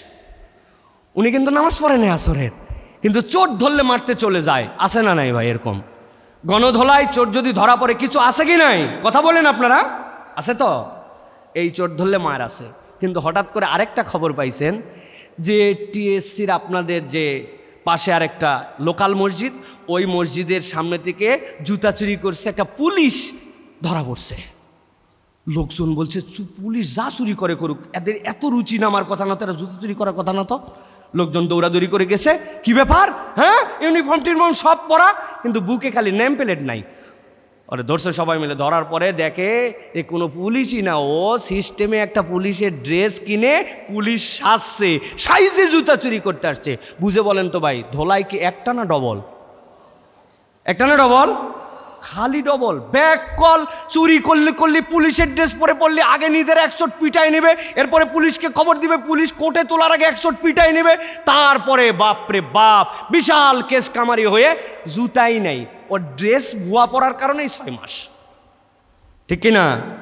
আমি বোঝানোর জন্য বলছি যে ইসলাম পছন্দ করে না, যে রমাদানের সাথে সম্পর্ক নাই, যে রোজা রাখে না, তাকে তো দাওয়াত দিবই। কিন্তু আমি না সেই মুসলিম, রোজা আমাকে বেনিফিট দেয়, স্বীকার করে নিলাম। আমি না নিজেকে মুমিন পরিচয় দিলাম, আমি না একজন আল্লাহর বান্দা হিসেবে নিজেকে স্বীকার করি, আমি না আল্লাহ রসুলকে আমার গাইড, আমার প্রভু, আমার নেতা হিসেবে রাসূলুল্লাহ সাল্লাল্লাহু আলাইহি ওয়াসাল্লামকে মেনে নিয়েছি। আমি তো অস্বীকারকারী না। তাহলে আমি যে মুমিন পরিচয় দিলাম, মুসলিম পরিচয় দিলাম, আমি আল্লাহর পথে আছি, আমি রোজা রাখতেছি, আমি রমাদান এরকম বেনিফিট দিয়ে এটা জানলাম, এ তো পুলিশের ড্রেস পরে ফেলছে। এখন যদি আমি চুরি করি, এখন যদি আমি লাইন মতো না থাকি, এখান থেকে যদি আমি উপকার না নেই, আমি কিভাবে আল্লাহর সামনে যে দাঁড়াবো? আমি তো একটা পুরা ধান্দাবাজ তালু হয়ে গেলাম, আমি তো পুরা 2 নম্বর হয়ে গেলাম, আমি তো সেই রকম হয়ে গেলাম যে পুরা একটা পোটলা সুন্দর করে সুতা জড়ো করলো, আল্লাহ কোরআনে বলেছেন, এরপরে সেগুলো এলোমেলো করে ফেললো, তার সুতা কাটার আর কোনো মূল্য থাকলো না। তাহলে আমি যে এত ডিসিপ্লিন দিয়ে এত চমৎকার একটা জায়গাতে আল্লাহ রাব্বুল আলামিন আমাকে এনে হাজির করলেন, তাহলে আমি কেমন মুমিন হলাম যদি আমার থেকে কোনো প্রোডাক্টিভিটি না আসে রমাদান দ্বারা? একটু নিজের আত্মবিশ্লেষণ ভাই এবং বোনেরা, শোনার জন্য শোনা না। যে সাইফুল্লাহ ভাই অনেক সুন্দর করে বলে, আমাকে তো অনেক শোনেন আপনারা, কে শোনে না? সকলেই শোনে, আলেমুল আমাদের কথা শোনে, নেটে কথা শোনেন, বিভিন্ন জায়গায় আমাদের কথা শোনেন, কিন্তু এই শুনে আর কতদিন? এই জন্য আমি বলতেছি যে সেই জায়গাটায় আমাদের আসা দরকার, যেই জায়গাতে আল্লাহ রাব্বুল আমিন আমাদেরকে নির্দেশনা দিয়েছেন। এই জন্য আমি শিক্ষার্থীদের জন্য বলব, প্রতিদিন অর্থসহ কিছু কোরআন তিলাওয়াত করা, আত্ম উন্নয়নমূলক কিছু বই পড়া, প্রত্যেক দিন কিছু বই পড়া, আত্ম উন্নয়নমূলক কিছু বই পড়া। 3 নম্বর সেটা হচ্ছে ইলম অর্জনের জন্য কিছু সময় নির্ধারণ করে ফেলা, যে আমি তো আমার যে সাবজেক্টে পড়ছি সেটাও আমার জ্ঞান, কিন্তু আমার দিন যেন সমৃদ্ধ হয়, আমার ইসলাম যেন সমৃদ্ধ হয়, আমার কোরআন যেন আমার জন্য সমৃদ্ধ হয়। এই জন্য দিনের জন্য আপনার একটা সময়কে নির্ধারণ করে ফেলা, তবে আমাদের এই প্রোডাক্টিভিটিটা আমাদের জন্য ধরে রাখতে পারবো ইনশাল্লাহ। এরপরে যেটা বলবো আপনাদের জন্য প্রিয় ভাই এবং প্রিয় বোনেরা, সেটি হচ্ছে যে আমাদের এই রমাদানকে যদি আমরা প্রোডাক্টিভ ক্ষেত্রে নিতে চাই, তাহলে আমরা দেখব সময় ব্যবস্থাপনা এবং ইবাদতের শৃঙ্খলাটা রমাদান আমাদেরকে শিখিয়েছে। সময় ব্যবস্থাপনা, আমি যতই খাবার আমার কাছে থাক আর যতই লেট করে আমি উঠি, সাহারির নির্ধারিত ওয়াক্তের বাহিরে আমি যেতে পারি না, ঠিক কি না? আমার যতই ক্ষুধা লাগে নাই, বলতেছি আমি, ব্যাপার না, আমি আরেকটু পরে ইফতারি করব, কিন্তু নবী করিম সাল্লাল্লাহু আলাইহি ওয়াসাল্লাম নিষেধ করেছেন, আমার উম্মত ততক্ষণ পর্যন্ত কল্যাণের উপরে থাকবে যতক্ষণ পর্যন্ত তারা শেষ সময়ে সাহারি করে, আর্লি একদম যখনই সানসেট হয়ে যায় সাথে সাথে সে ইফতার করে। তাহলে আমি চাইলেও আমার মতো করে করতে পারি না, আমাকে এই শৃঙ্খলা শেখায়, আমাকে এই নিয়মবর্তিতা আমাকে শেখায়। আমার পা চলতেছে না, মন টানে না, শরীর অবসাদ, কিন্তু তারপরেও আমাকে বলেছে নামাজে হাজির হচ্ছি, আমি এক্সট্রা কিছু সালাত আদায় করি, আমি তারাবি পড়ার জন্য চেষ্টা করি, আমি কিয়ামুল লাইলের জন্য চেষ্টা করি। এই যে শৃঙ্খলা বোধ আমাকে দিয়েছে, হ্যাঁ, আমার সামনে হালাল খাবার আমার সামনে উপস্থিত, কিন্তু তারপরও আমি গ্রহণ করছি না। এই শৃঙ্খলা বোধটা আমাদেরকে যেভাবে রমাদান শিখালো, এই টাইমিং জ্ঞানটা যদি আমরা বাকি সময় ফলো করি, তাহলে দেখব যে আমরা এই রমাদান থেকে ইনশাআল্লাহ আমরা কিছু প্রোডাক্টিভ জিনিস পাবো। প্রিয় ভাইরা, আপনারা একটা হাদিস শুনেছেন, আমি আবারও আপনাদের কাছে একটু রিমাইন্ডার দেওয়ার জন্য বলতে চাই। রাসূলুল্লাহ সাল্লাল্লাহু আলাইহি ওয়াসাল্লাম বলেছেন, মান সামা রমাদানান ঈমানান ওয়া ইহতিসাবান গুফিরা লাহু মা তাকাদ্দামা মিন যামবি। কেউ যদি ঈমান এবং ইহতিসাবের সাথে সিয়াম পালন করে, আল্লাহ তার অতীতের সব গুনাহ খাতা মাফ করে দিবেন। এইটাকে আপনারা শুনেছেন এর আগে? শুনেছেন।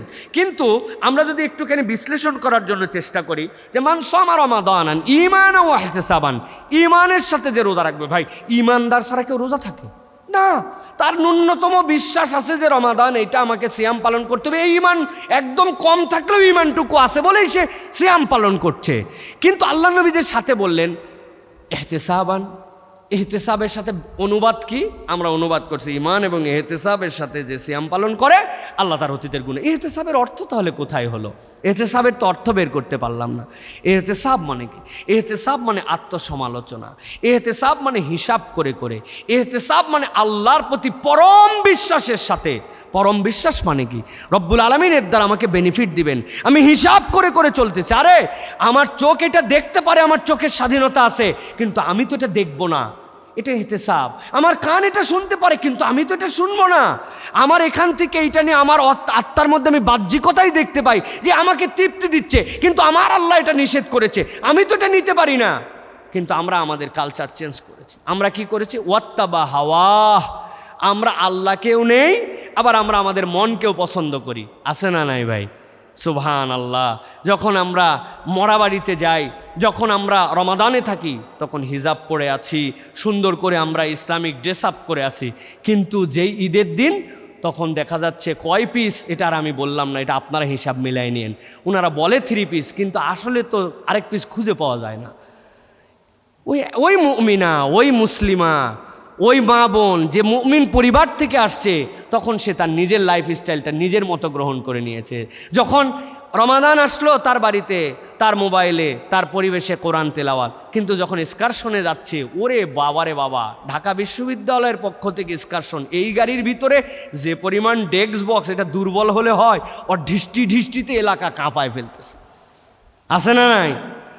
অন্য সময় সে সালাত আদায় করে, কিন্তু সে যখন নিজের মতো চলে গেছে, আর সালাতের তার খবর নাই। রমাদানে সে ফজর মিস করে না, সাহারি করে, করার পরে চিন্তা করছে শুয়ে পড়বো। কেমনে হয় এটা? কিন্তু যেই মানুষ ঈদের রাত্রে যখন চাঁদ রাত হয়ে গেল, ওই মানুষ আর মসজিদে আসে না, তাহলে আপনি কিভাবে বেনিফিটেড হলেন? আপনি তো তাহলে আপনার মন পছন্দ জীবন চালালেন। রমাদান আপনাকে শৃঙ্খলাবদ্ধ করতে চেয়েছিল, রমাদান আপনাকে একটা সুশৃঙ্খল মানুষ বানাতে চেয়েছিল। তাহলে এই প্রোডাক্টিভ রমাদান আমার কেন আমাকে উপকার দিচ্ছে না? কেননা আমি এটা হিসাবই করি নাই, ইহতিসাব করি নাই, ঈমানের সাথে গড়পড়তা রোজা রাখছি। সুতরাং আমার প্রত্যেকটা ক্ষেত্র আমাকে ইহতিসাবের জায়গায় নিয়ে আসতে হবে। একটা দেখলাম আর আমি একটা পোস্ট শেয়ার করে দিলাম, কই ইহতিসাব রে ভাই? গতকালকে আমার একজন লোক আমার ফেসবুক আইডিতে একজন আছেন, উনি সম্মানিত ব্যক্তি, উনি একটা পোস্ট শেয়ার করছে। আমি চিন্তা করলাম সুবহানাল্লাহ, আল্লাহ, কিছু বয়স্ক মানুষের জন্য ফেসবুক ব্যবহার করা নিষিদ্ধ করা দরকার মনে হয়। কারণ কি দেখেন, আপনারাই বলবেন কারণ কি। এইটা আমি এই জন্য বলতেছি যে আমাদের রমাদান আমাদেরকে কি শিখাচ্ছে।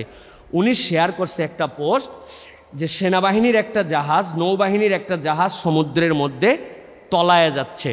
তো ওইখান থেকে একজন কমান্ডার ভিডিও করে বলতেছে, আমাদের জাহাজটা তলায় যাচ্ছে, এখানে কোনো রাডারের সংযোগ বিচ্ছিন্ন, কোনো সম্পর্ক নাই, আমরা গেলাম বলে আপনারা যারা আমার ভিডিওটা দেখতেছেন শেয়ার করবেন আমাদের উদ্ধারের জন্য। তো রাডার ফেল আর মোবাইল চলে, আপনি বুঝেন না এই ব্যাপারটা। এই লোক বলছে আল্লাহ তোমাদের প্রতি রহম করুক, দয়া করে কেউ ব্যবস্থা নেন। দিয়ে উনি শেয়ার দিছে এই পোস্ট। আমি চিন্তা করলাম এই লোককে পর্যন্ত এইরকম ভিডিও দিয়ে গাফেল বানায় দিছে। এইটা নয় ওই লোকের বেসিক দোষ, কিন্তু আমাদের মধ্যে এরকম অনেক মানুষ আছে যার সিনসিয়ারিটি নাই। এই কথা আমি বলতে পারি কিনা, এইটা আমি শেয়ার দিতে পারি কিনা, কথার কথা এইটা সত্য সংবাদ, তারপরেও সত্য সংবাদকে অনেক সময় কোন কারণে ওইটাকে কোন জায়গায় বলতে হবে কি হবে না, এই মেক সেন্স, এটা কে আপনাকে করায়? রমাদান আপনাকে করায়। খাবার না আপনার সামনে ছিল, আপনার না পেটে ক্ষুধা ছিল, আপনার না চোখ চাচ্ছিল চাইলে আমি দেখতে পারি, আপনার না কান চাচ্ছিল আমি চাইলে শুনতে পারি, আপনার আত্মার না কামনা ছিল, কিন্তু আপনি না বলছেন লাআল্লাকুম তাত্তাকুন, আমি তো তাকওয়ার পথে, সুতরাং চাইলেই তো আমি করতে পারি না। আমার মন তো আমার নিয়ন্ত্রণের জন্য নয়, আল্লাহ রাব্বুল আমিনের কাছে এটা একটা লাগাম আছে, তার ইচ্ছাই আমার শেষ ইচ্ছা।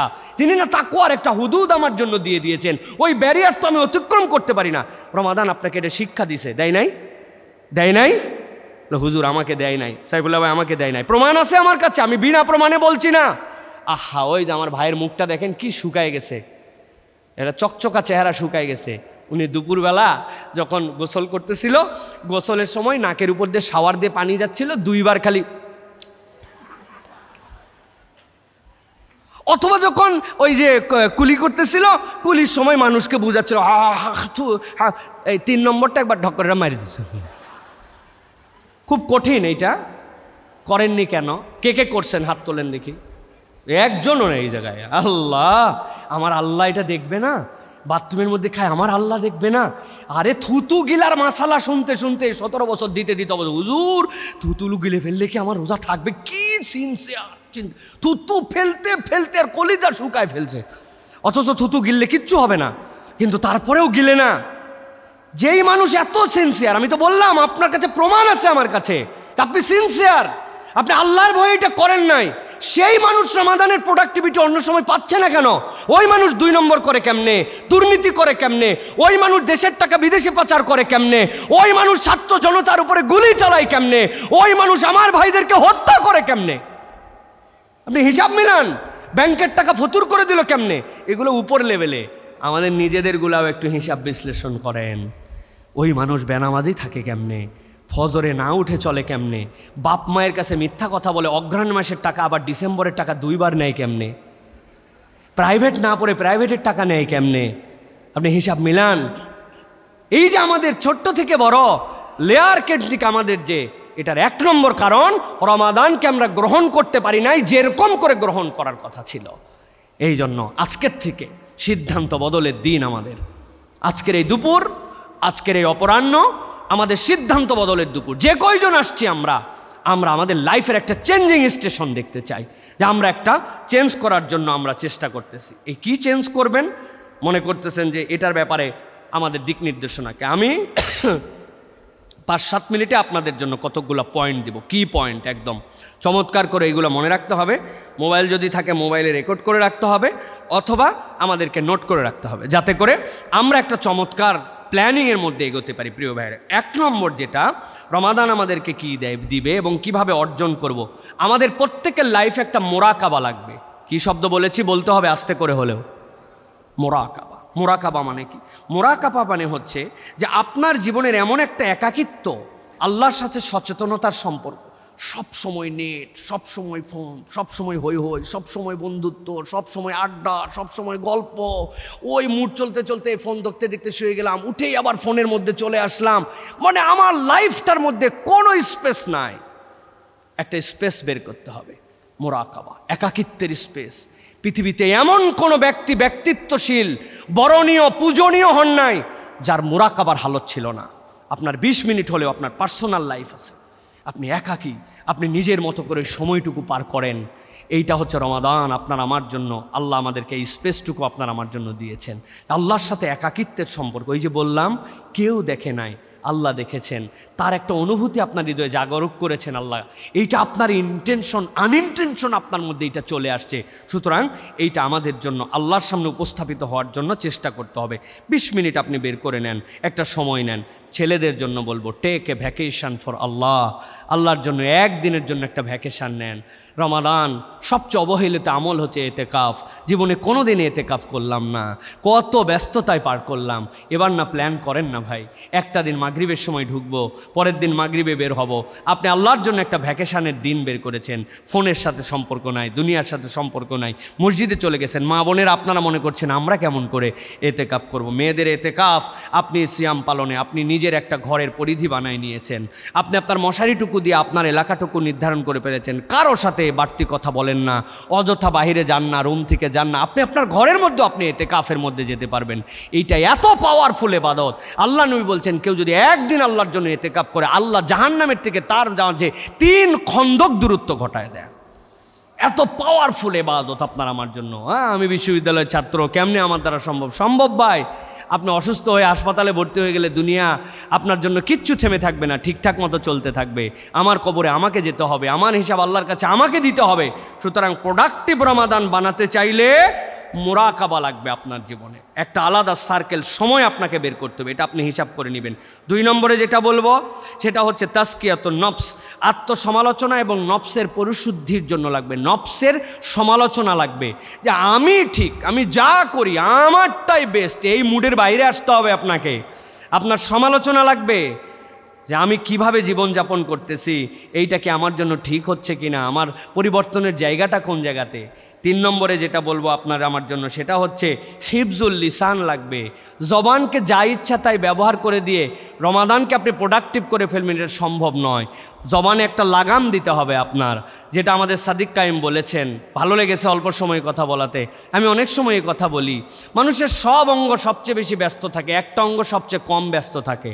খেয়াল করে দেখেন, আপনি পড়ালেখার বাহিরে আপনি যে পেশার মধ্যেই যান, আপনি যখনই সব অঙ্গ চলতেছে, ড্রাইভিং করতেছেন, চোখ লাগে, হাত লাগে, ব্রেন লাগে, কান লাগে, পা লাগে, আপনি ওই গার্মেন্টসে চাকরি করতেছেন, অফিস করতেছেন, কম্পিউটারে নখ চাপতেছেন, চোখ দিয়ে দেখতেছেন, মানে ম্যাক্সিমাম।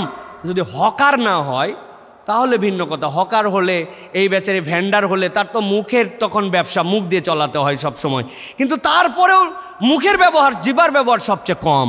এই জন্য সব অঙ্গের সাথে হিফজুল লিসান, এইটা যদি আপনার সংরক্ষণ থাকে, কিভাবে সংরক্ষণ থাকবে, যেই অঙ্গের ব্যবহার কম ওইটাকে প্রোডাক্টিভ কাজে বেশি লাগাতে হবে।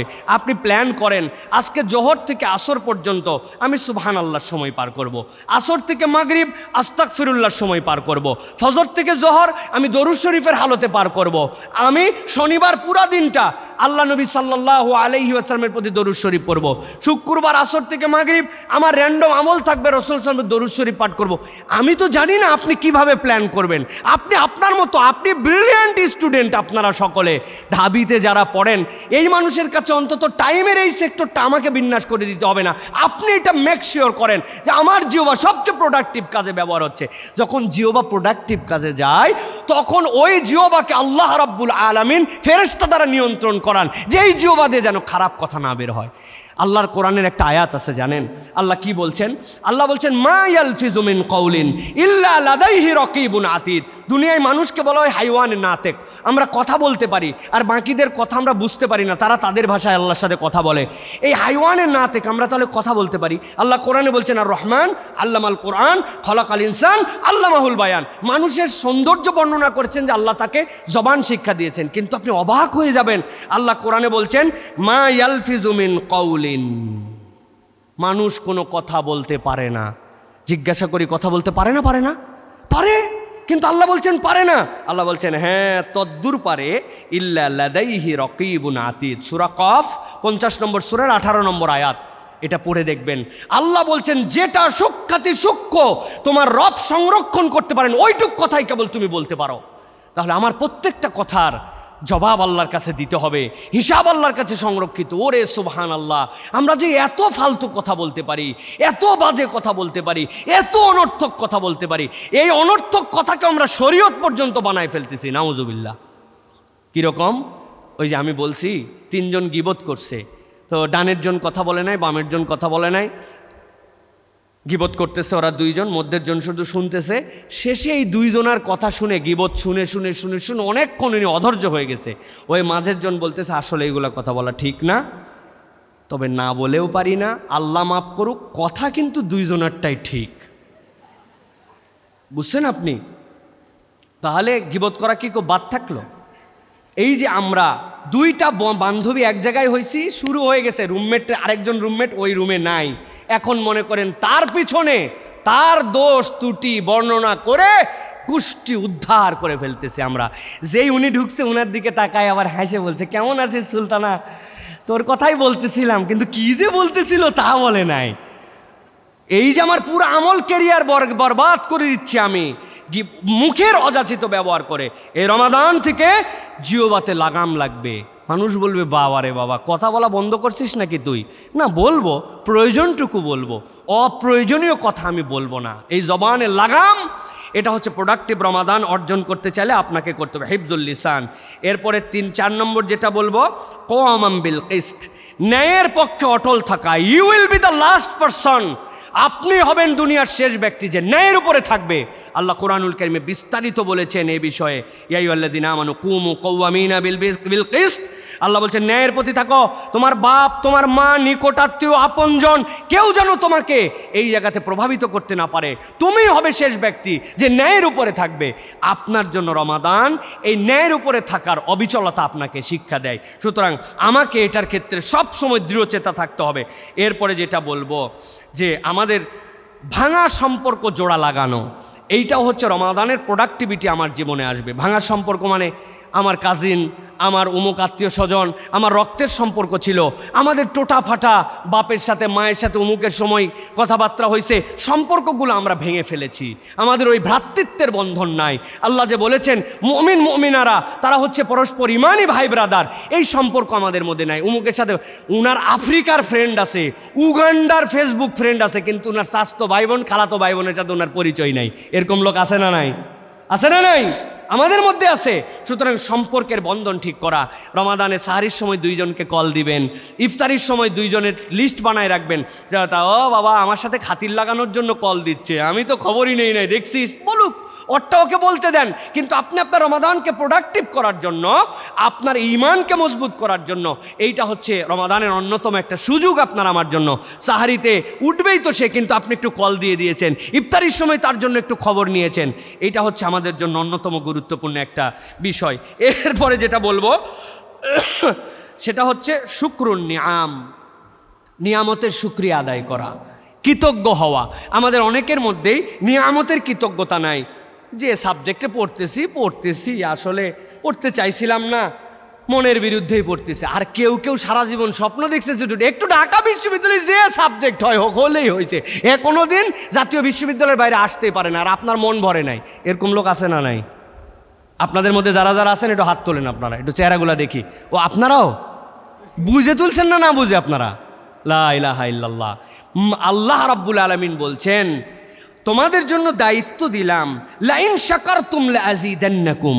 তুমি যদি আল্লাহর নিয়ামতের কৃতজ্ঞতা আদায় করো। আই রব্বুল আলামিন, এই দেশে কত মানুষ আছে যেই মানুষগুলার নাক আছে, কান আছে, চোখ আছে, মানুষ তাদেরকে মানুষ বলে না। আল্লাহ, তারা রাস্তার মধ্যে ট্রাফিক কন্ট্রোল করে, ব্রেনের অল্প একটুখানি তার সংযোগ বিচ্ছিন্ন হয়ে যাওয়ার কারণে ওর হাত পা চোখ কান থাকার পর ওরে পাগল বলে।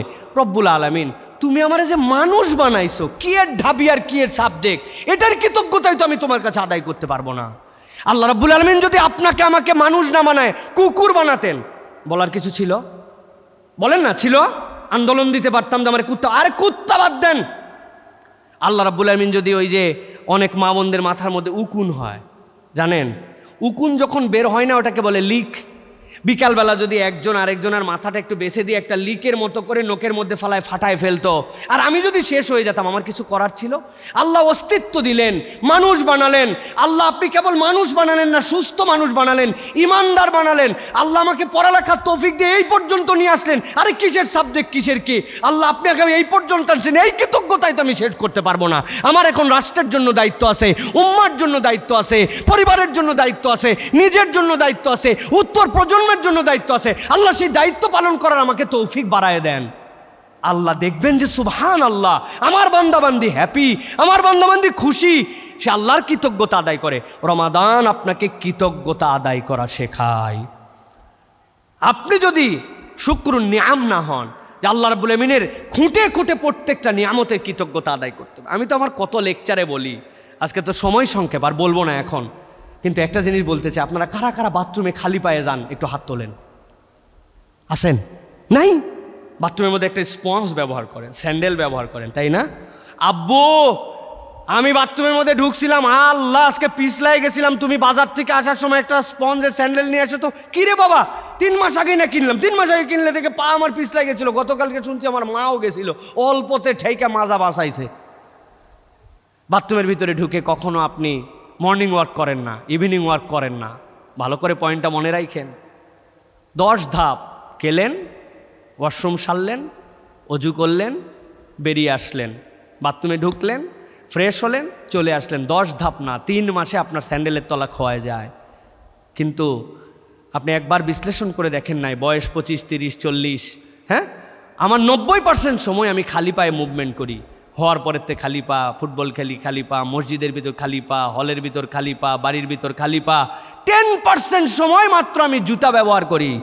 তাহলে আমার 3 মাসে 10 ধাপে আমার বাথরুমে আমার পায়ের তলার স্যান্ডেল খোয়ায় যায়, বদল করা লাগে, পিছলায় যায়। আমি যে 30 বছর 25 বছর বয়স, এর 90% খালি পায়ে ঘুরলাম, তাহলে তো এখানে অনেক ভাই বোনদের কোমর পর্যন্ত আসার কথা। 25 বছরে তো কোমর পর্যন্ত খাওয়ানোর কথা না, 3 মাসে যদি এত দূর খাওয়ায় জুতার। যাদের বয়স 40 এদের বুক, আর যাদের 50+ এদের কাল্লা, রাস্তায় ঘোরার কথা। কিন্তু আপনি চিন্তাই করেন নাই কোন রব রাজ্জাক আপনাকে এই পায়ের তলার চামড়াটার রিজিক দিয়ে দিয়ে আপনাকে এত সুন্দর করে রাখলেন। আপনি আছেন সাবজেক্টের চিন্তায়, আপনি আছেন কি পাইলাম আর কি পাইলাম না চিন্তায়। যে আল্লাহ আমার পাকে সংরক্ষণ করলেন এইভাবে, আমার চোখের পলক 22,000 বার ফেললাম, কোনোদিন চোখের পলক ফেলা নিয়ে আমাকে চিন্তা করতে হলো না যে এর মধ্যে লিকুইড আছে না নাই। একবার খালি শুকনা চোখের পলক ফেললে সব ঝাপসাকানা হয়ে যেত, চোখে আর দেখতে পেত না। স্কিনটাকে কে এত সুন্দর করে রেখে দিলেন। আমি আল্লাহর কোনো নিয়ামতই পাই নাই, কি একটা সাবজেক্টে বেকায়দায় পড়তেছি। আল্লাহর অকৃতজ্ঞ হয়েন না। এ রমাদান আমাদেরকে কৃতজ্ঞতা শিখায়। আপনার রমাদান প্রোডাক্টিভ হবে আপনি যদি আল্লাহর কৃতজ্ঞ বান্দা হতে পারেন। প্রিয় ভাই এবং প্রিয় বোনেরা, সর্বশেষ এই পয়েন্টে যেটা আপনাদের কাছে বলতে চাই সেটা হচ্ছে প্রোডাক্টিভ রমাদানের অন্যতম কৌশল হচ্ছে তাদাররু। তাদাররু মানে কি? আল্লাহ রাব্বুল আলামিনের জন্য আপনার একটা দোয়ার কৌশল থাকবে, কাকুতি মিনতির ডাক। একটু আমি আপনাদের কণ্ঠ দিয়ে শুনতে চাই আল্লাহ রাব্বুল আলামিন কি বলেছেন। কাকুতি মিনতির ডাক বলেন। আল্লাহ কোরআনে বলছেন, উদউ রাব্বাকুম তাদাররুআন ওয়া খুফিয়া ইন্নাহু লা ইউহিব্বুল মুতাদিন। সুবহানাল্লাহ। আল্লাহ বলছেন তুমি আল্লাহকে ডাকো কাকুতি মিনতি এবং সঙ্গোপনে। সব আছে, শুধুমাত্র আমার কোনো ডাক নাই, আল্লাহর কাছে আমার কোনো নিবেদন নাই। আই হ্যাভ নো টাইম, আমার কোনো সময় নাই। তবে ছেলেদের একটু সময় আছে। ইমাম সাহেব আসসালামু আলাইকুম ওয়া রাহমাতুল্লাহ, আসসালামু আলাইকুম ওয়া রাহমাতুল্লাহ, আল্লাহুম্মা রাব্বানা। ছেলেদের এইটুকু সময় আছে আলহামদুলিল্লাহ। ইমাম সাহেব কিছু একটা বললে আমি চুক চুক চুক চুক করে 3 বার চুমা দিয়ে দিলাম। আর মেয়েদের এই সময়ও নাই, উনি নিজেই ইমাম নিজেই মুক্তাদি, উনি সালাম ফিরে শেষ। উনার তো ধরা বাঁধার নিয়মই নাই। প্রিয় ভাই এবং প্রিয় বোন, আমি হাসানোর জন্য বলি নাই, ধাক্কা দেওয়ার জন্য বলছি। আমাদের যদি আল্লাহর সাথে সম্পর্ক বিল্ড আপের জন্য একটু সময় না থাকে, আমি অনেক সময় বলি ঢাবির যে সকল ক্যান্টিনের মামারা আছেন, খালারা আছেন, যেই মালিরা ফুল দিয়ে এই ক্যাম্পাসকে সাজান, যেই মামারা গাড়ির বাসে ড্রাইভিং করে আপনাদেরকে নিয়ে আসেন দিয়ে যান, হলে কেউ গেলে আপনাদেরকে ডেকে দেন, যারা আপনাদের ক্লিনিং করেন, এই রমাদানে কি একদিন 10 মিনিট সময় নিয়ে এই স্টাফদের জন্য আপনি দোয়া করছেন? যারা আপনাকে চা খাওয়াচ্ছে, যারা সিএনজিতে করে আপনাকে নামায় দিয়ে যাচ্ছে, ওই 8 নম্বর 7 নম্বর সবচেয়ে ঢাকার ক্রিটিক্যাল বাস সার্ভিস যারা দিচ্ছে ওদের হেল্পার ড্রাইভারদের জন্য, ব্যাটারি চালিত রিক্সা চালক যারা আছে, প্যাডেল রিক্সার যারা আছে, ওই মানুষগুলোর জন্য আমি কি কোনোদিন দোয়া করছি? আমি যেই দোকানদারের থেকে এত জিনিসপত্র কিনি, কাঁচা সবজি কিনি, যে আমাকে একটা বেগুন দেয়, এক পোয়া আমাকে মাত্র সিম দেয়, তারা এটা কষ্ট করে করে আমাকে প্যাক করে পয়সা কামাই করে, কিন্তু তারা তো আমার সাথে একটা কানেকটিভ মানুষ। আমার দাদা, আমার পরদাদা, আমার তারপরের দাদা, ওই আদম আলাইহিস সালাম থেকে যেই সিলসিলাটা আমি জানি না, আমি শুধু আমার দাদার নাম জানি, কিন্তু মধ্যে তো আমার বংশধারা ছিল বলেই না আমি দুনিয়াতে আসছি। আমার বাপ তো আদম আলাইহিস সালামের থেকে টপ করে 3 নম্বর পুরুষ নন, মধ্যের যে একটা জেনারেশন গেছে তার জন্য একদিন কায় মনোবাক্যে দোয়া করছি। আমার নানার দিকের জেনারেশনের জন্য না, আমাদের কোনো সময় নাই আমাদের হাতে, আমরা নিজেদের লাইফের জন্যই দোয়া করি নাই। আল্লাহ আমি সিজদায় চলে গেছি, আল্লাহ তুমি আমাকে একটা গুড মুসলিম বানাও, গুড মুসলিমা বানাও, আল্লাহ আমার তকদিরকে খুলে দাও, আমার দ্বারা যে উত্তর প্রজন্ম আসবে দেশের জন্য প্রোডাক্টিভ কাজ করাও, আল্লাহ তুমি যদি পৃথিবীর অনেক মানুষকে বিখ্যাত বানায়া তাদের দ্বারা যদি উম্মার খেদমত নিতে পারো, আমিও তো উম্মার প্রতিনিধি, যদিও গুনাহগার, কিন্তু সেও তোমার বান্দা, আমিও তোমার বান্দা, আল্লাহ আমাকে দিবে না কেন, দিবে না কেন, দিবে না কেন? আল্লাহর কাছে সিজদায় পড়ে 10 মিনিট কাঁদতে কাঁদতে চোখ লাল হয়ে গেছিল। না, আমাদের হাতে সময় নেই। দেখা হলে আম্মা দোয়া করেন, আব্বারে একটা ট্র্যাডিশনাল কথা বললাম, যাওয়ার সময় বাড়িতে আব্বা দোয়া করেন, হুজুরে দেখালে হুজুর দোয়া করেন, বাস এই পর্যন্ত। সবাই সাব কন্ট্রাক্টর, আমি ডিলার। না প্রিয় ভাইরা, এরকম না। আপনার রমাদানকে যদি আপনি প্রোডাক্টিভ করতে চান তাহলে আপনাকে অবশ্যই দোয়ার একটা প্ল্যান করতে হবে। পারবো ইনশাআল্লাহ?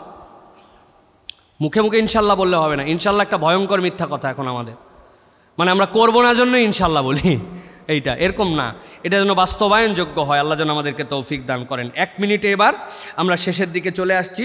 আমি আমার প্রিয় ভাইদের জন্য ছোট্ট 6টা অভ্যাসের দায়িত্ব দিব। এই ছোট্ট 6টা অভ্যাস আমরা একটুখানি করার জন্য চেষ্টা করি। হচ্ছে ফরজ ফাস্ট।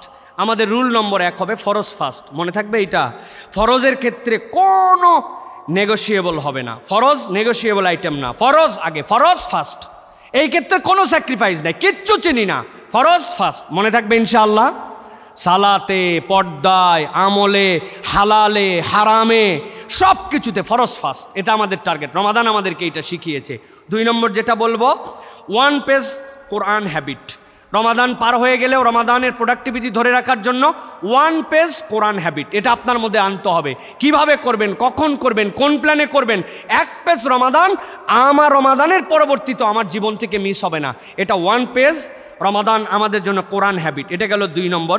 এরপরে 3 নম্বর স্ক্রিন সিয়াম, ডিজিটাল সিয়াম। কি সিয়াম? ডিজিটাল সিয়াম। আমার প্রত্যেক দিন হাফ অ্যান আওয়ার, সুযোগ থাকলে 40 মিনিটস অর 1 আওয়ার আমি মোবাইল একদম স্ক্রিনিং, মোবাইল, ট্যাব, এই আদৌ সব কিছুর থেকে আমি দূরে সরাই দিয়েছি। আর সপ্তাহে 1 দিন যদি পারা যায়, মাসে যদি 3 দিন পারা যায়, ভেরি গুড। আমার ডিজিটাল সিয়াম। লোকজন জানেই যে মাসের এই তারিখে ওনারে পাওয়া যাবে না, উনি মোবাইলের ধারে কাছে নাই, উনি যোগাযোগ করে না, এই জগৎ বিচ্ছিন্ন তিনি, টিভি দেখে না, ফেসবুক চালায় না, ইউটিউব চালায় না, কিচ্ছু করে না।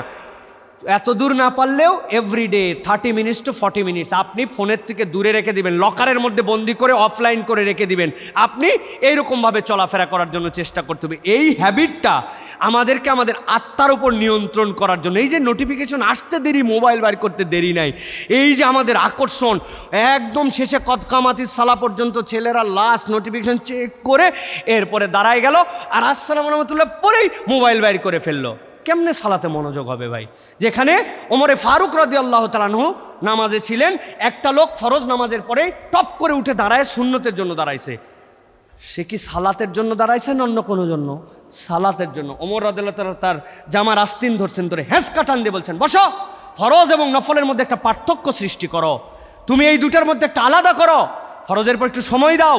তুমি কত মহান রবের সামনে থেকে আসছো, তোমার কথা শেষ প্রধানমন্ত্রীর সাথে, তুমি কি সিচুর কাছে দৌড় দাও নাকি? তোমার বের হওয়ার একটা প্যাটার্ন আছে, তোমার আসার একটা আদব আছে। সুতরাং এই যে আমাদের স্ক্রিনিং আমাদের সাথে, এইখান থেকে আমাদের একটু হলেও চেষ্টা করতে হবে। এইটা গেল। এরপরে 4 নম্বর বলবো, রিলেশন রিপেয়ার একটা রুটিন করেন। একটা মানুষকে দাওয়ার টার্গেটে নিয়ে আসবো, একটা বোনের সাথে সম্পর্ক বিল্ড আপ করে আল্লাহর দিকে তাকে বুঝ দিব, আমার একটা টার্গেট থাকবে। এই যে রিলেশন বিল্ড আপ, তার সাথে আমার একটা সম্পর্ক। একটা লোককে আপনি বলে দিলেন, আপনার কথা শুনে নিল, এত সহজ। এভরিওয়ান এখানে ইন্টেলেকচুয়াল, আপনার কথা বলার আগে সে বুঝে ফেলবে আপনার অ্যাপ্রোচ কোনটা। কিন্তু আপনাকে আল্লাহর জন্য ডেডিকেটেড হতে হবে এবং আপনার এই রিলেশন বিল্ড আপ করতে হবে। রিলেশনের অনেক বড় দাম। আচ্ছা, এখানে বলেন কার মোবাইলে আচ্ছা শর্ট টার্গেট দিই, 1000 নাম্বার সেভ আছে কাদের মোবাইলে? হাত তোলেন। 1000, 2-3 জন পাওয়া গেছে। চেক করবো কিন্তু পরে, আন্দাজি খালি ভাব নেওয়ার জন্য বললেন না। 1000 নাম্বার নাই? এত বড় কমিউনিটি আপনার, আপনার সেই মুড়িওয়ালা, আপনার সেই আমড়া মাখানোওয়ালা, আপনার যেই চাওয়ালা, আপনার সেই বুয়া, আপনার সেই বাসের ড্রাইভার, এদের নাম্বার কই আপনার কাছে? আমি বাংলাদেশে এরকম লোকও চিনি যাদের মোবাইলে 50,000 নাম্বার সেভ আছে। জানেন আপনি? সম্পর্ক বিল্ড আপের ক্ষেত্রে এটা একটা বড় জিনিস। আপনি ঈদের সময় যে আপনার গার্ড দেয় আপনার হলের গেটের, ওকে একটা টেক্সট করেন, একটা কল করে দেখেন, কেমন আছেন ভাই, আমি আপনার হলের এত নম্বর রুমে থাকি, কোথায় আছেন, ঈদ মোবারক। আপনার কলিজাটা এত বড় হয়ে যাবে। আশপাশের লোকজনদের গল্প করে বেড়াবে, আমার খালা ফোন দিছিল রে, আমার মামা ফোন দিয়েছিল আমার কাছে। আপনারা কি খালা মামার প্র্যাকটিসে আসেন কিনা জানি না এখনো, ভাইটাই বলাই উত্তম আমাদের জন্য। এই যে আপনার রিলেশন বিল্ড আপ, এটা হচ্ছে আপনার জন্য একটা টার্গেট থাকবে। ভাই বলে দেওয়া সহজ, আমি বলে চলে যাব, আমি জানি আপনারা কি করবেন জানি না, কিন্তু একটুখানি এটার জন্য একটু ইনিশিয়েটিভ নেন। নতুন নতুন মানুষের সাথে পরিচিত হওয়া, তাদের সাথে সম্পর্কিত হওয়া, এটা হচ্ছে আমাদের জন্য একটা টার্গেট হবে। হ্যাঁ, এরপরে 5 নম্বর যেটা, মাইক্রো সাদাকা সিস্টেম। মাইক্রো ফিন্যান্স আপনারা শুনছেন, মাইক্রো সাদাকা সিস্টেমের একটা প্রজেক্ট আপনার সাথে থাকবে বছরব্যাপী। পাক্ষিক ভাগ করতে পারেন, অর্ধবাৎসরিক ভাগ করতে পারেন। আমার একটা ছোট্ট সুযোগ আছে, 10 টাকা, 5 টাকা, 2 টাকা, 1 টাকা এরকম করে আমি জড়ো করি। এরপরে এইটা দিয়ে 10 জনের সার্কেলে একটা প্রোডাক্টিভ কাজ করো, অথবা আমি কোনো একটা প্রোডাক্টিভ কাজ করার জন্য চেষ্টা করি। মেয়েরা, আপনারা মসজিদে কম যান, কিন্তু এই মসজিদ আল্লাহর ঘর, সেখানে আপনার কি কোনো সময় মনে হয় নাই যে ঠিক আছে আল্লাহর ঘর নির্মাণের জন্য আমার মহল্লার আমার আব্বা যে মসজিদে সালাত আদায় করে, আমার ওখানে 500 টাকার কন্ট্রিবিউশন থাক, আমি ওই জায়গার হাফেজ যারা তারাবি পড়াচ্ছেন আমি 30 টাকা 50 টাকা দিয়ে শরিক হই? কেন কেন আমার কোনো উদ্যোগ নাই, আমার কোনো প্ল্যানিং নাই। এই জন্য সাদাকার এই একটা জিনিস, নীরব দান আপনার একটা থাকবে, যেটা আপনার এই রমাদানকে আপনাকে উৎফুল্ল করে নিয়ে রাখবে। সব কিছু কেবল জানায় হয় না, ফেসবুকিং করে হয় না। এইটা গেল 5 নম্বর। আর একটা পয়েন্ট আপনাদের জন্য যেটা বলবো, সেটা হচ্ছে রমাদানকে ধরে রাখার জন্য রমাদান পরবর্তী প্রত্যেক মাসে যদি সাধ্যের মধ্যে থাকে তাহলে 11টা রোজা, আর সাধ্যের মধ্যে না থাকলে 3টা রোজা রাখতে হবে। সোম, বৃহস্পতি এই রোজার কালচার করতে হবে।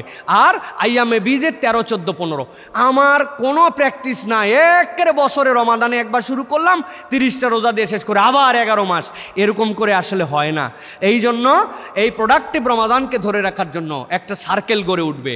আপনার একটা সার্কেল আছে ফিমেল, তাদের মধ্যে একটা চমৎকার সার্কেল আছে যে আমরা অমুক অমুক বান্ধবীরা, বড় বোনেরা, ছোট বোনেরা সোম এবং বৃহস্পতিবার রোজা রাখে, আমাদের সোম বৃহস্পতিবারের রোজার গ্রুপ। চমৎকার একটা গ্রুপ আছে যারা আইয়ামে বীজের রমাদানের পরবর্তীতে রোজা রাখে। ওরা এই সময় জানায় যে এই তারিখ থেকে আমরা সাহারির শেষ সময়টা, ইফতারটা আজকে অমুক জায়গায় করব, এরকম একটা সার্কেল থাকবে। এটা হবে কি আমাদের রমাদানের হ্যাবিটকে আমাদের জন্য কন্টিনিউ করাবে তাহলে ইনশাআল্লাহ।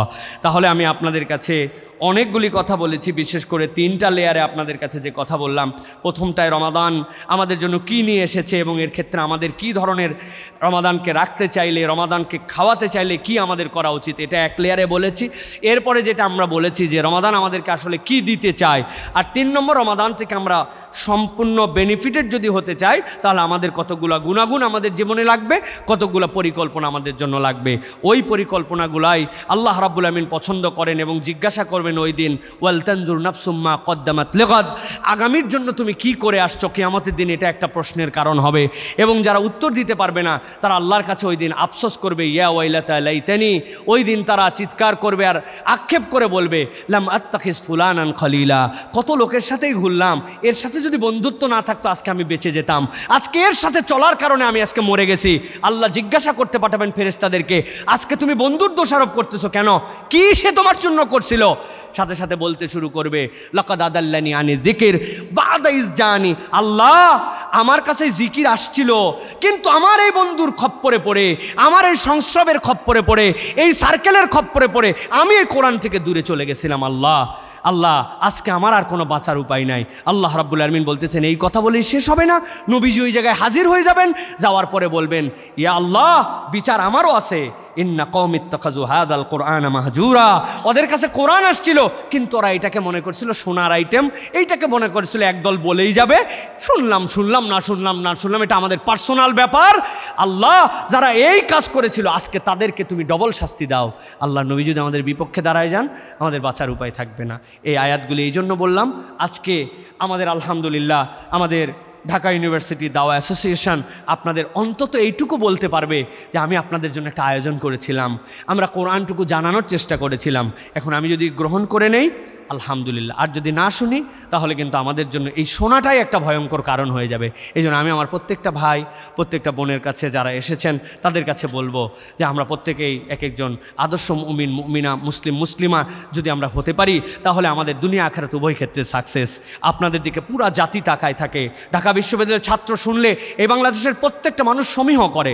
আলহামদুলিল্লাহ সেই যোগ্যতাটার জায়গায় আপনাকে সব দিক দিয়ে এগিয়ে আসতে হবে, শিক্ষা দীক্ষা, আপনার প্রোডাক্টিভ যে জ্ঞান অর্জন করা, আপনি একজন ব্যক্তিত্বশীল মানুষ হওয়া, দেশ উম্মা জাতিকে রিপ্রেজেন্ট করার মতো একজন রিপ্রেজেন্টেটিভ হওয়া, এইটা জাতি আপনার কাছে ডিমান্ড করে। সুতরাং আপনি কেন এই সুবর্ণ সুযোগকে আপনি হেলায় শেষ করবেন প্রিয় ভাই এবং প্রিয় বোনেরা? এই জন্য বলবো যে আমরা সকলেই আসুন এই রমাদান থেকে আমাদের দিক পরিবর্তনের একটা ক্ষণ হিসাবে গ্রহণ করার জন্য চেষ্টা করি।